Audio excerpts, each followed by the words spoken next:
و قاعده 123 چی است که اسباب سوء خاتمه رو بفهمیم. چی اسباب سوء خاتمه چی است؟ اونم معلوم دار است که این اسباب عبارت از فساد عقیده هست. همون چیزایی که قبلا گفتیم ضد از فساد عقیده انسان خاتمش خراب می‌سازه. شرک، کفر، ارتداد، منافقت، اینیا کلش چی میشه؟ عدم استقامت. وقتی که انسان استقامت نداشت خاتمه ازی یکی از اسبابشی است. اصرار و معصیت، امروز فردا نمودن توبه. بسیاری کسا از برو با صبح توبه میکنن. شک در شریعت و احکام ازو سبب خاتمه بد میشه.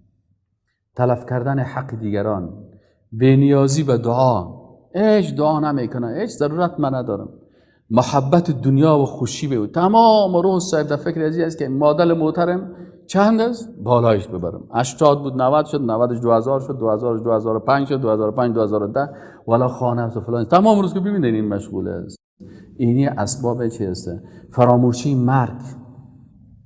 بعضی کساست خاتمش چرا خراب میشه که مرگ بیخی از یادش رفته. دیگه از اسبابش بدگمانی به خالق متعال است که یک گناه عادی را کرد، شیطان برش میگه خلاص دیگه تو دوزخی هستی.